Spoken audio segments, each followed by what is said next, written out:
Hello, Davan. We're here at the Imago for an exhibition of your sculpture. Could you give us a little background about how you started in sculpture? Well, I started in Italy, and before I visited the academy in Amsterdam.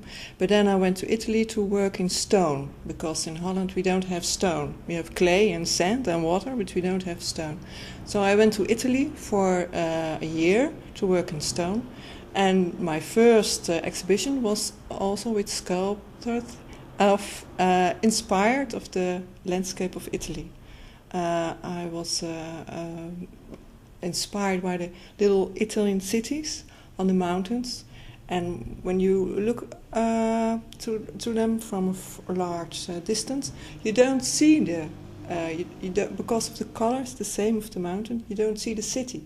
Just when you come nearby, you see that the structure is changing, and then you see it's a city, and that makes me I liked it very much. So that inspired me for my first sculptures.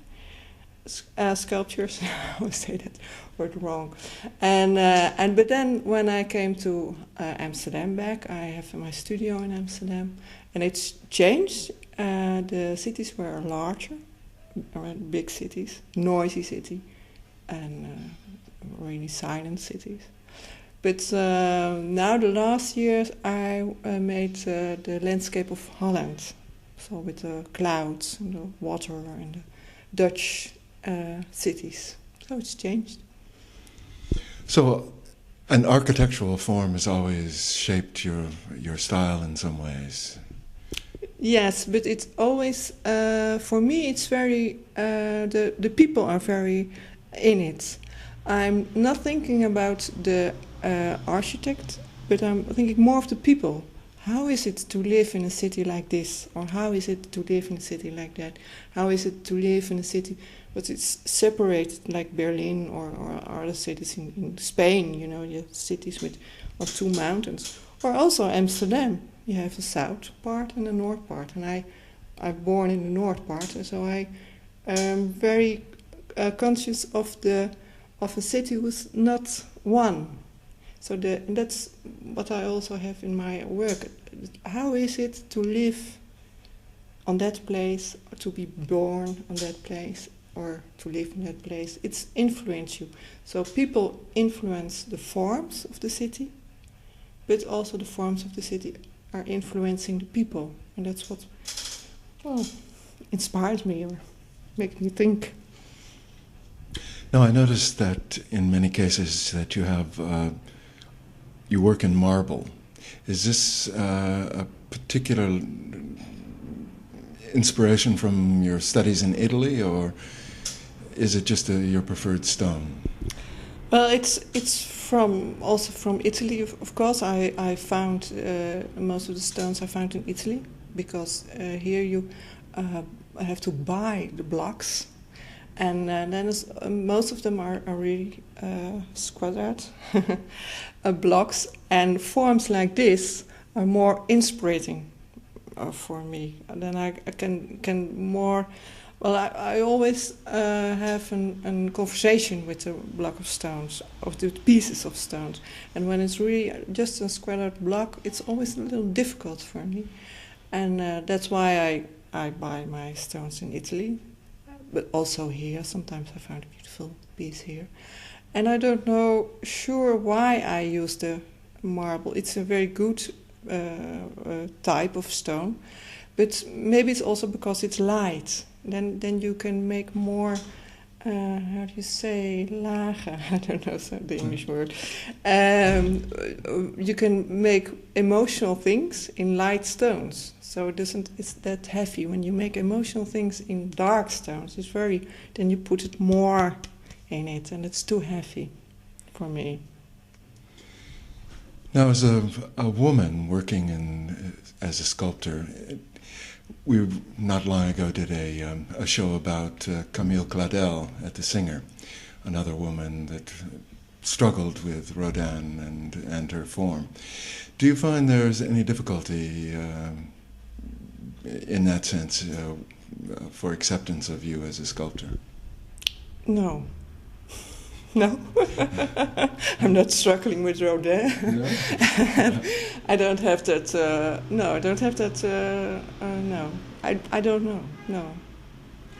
And as you said, you invest your stones oftentimes with emotions or ideas that emulate out from emotions, which may be different than somebody that is banging a form into stone.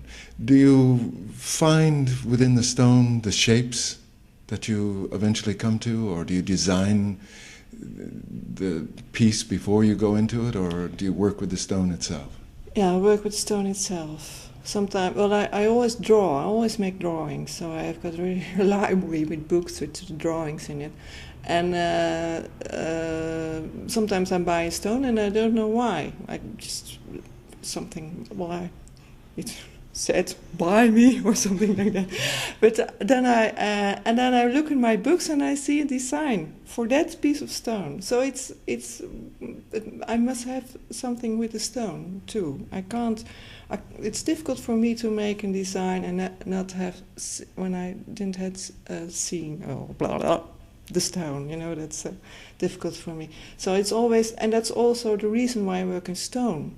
It's when you work in clay, you don't have form already. You have nothing. You've got air, and I need a form. I need massa before starting a sculpture. So that's also I like in stone, and that also makes that it's difficult to design before I know the stone. In fact, you were speaking earlier that you have an assignment coming up in Greece where you have to do something. You want to tell us a little about that?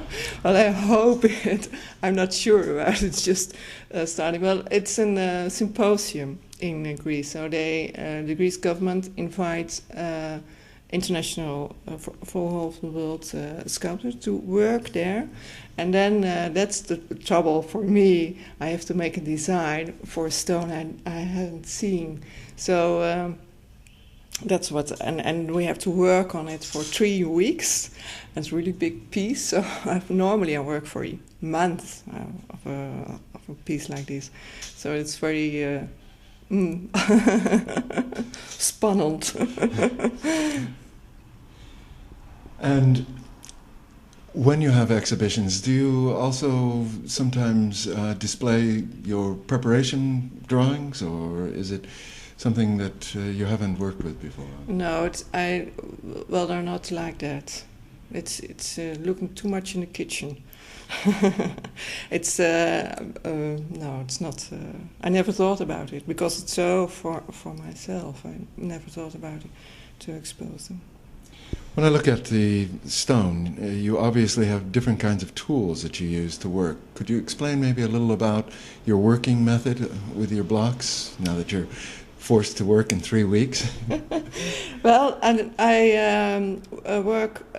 like to work by hand because you can also carve stones by machines. And sometimes I work with machines, and then I've got so much trouble to get that nasty spore, I don't know how to say it, out of it, marks out of it. And so I like to work by hand. Sometimes I use air tools for making very fast.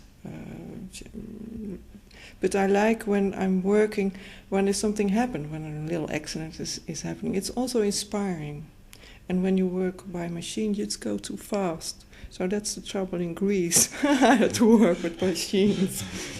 But that's and then when you carve stones, you work first with tools, and then you make it more polished with paper, sandpaper, and that's a lot of work. But I like the combination with the rough stone or the rough work of the tools, and also the structure and the polished parts. Well, Daalen, thank you very much for telling us about your sculpture. It's interesting and quite unique, I think, as a sculpture. So people should come and have a look at it here. Thank you.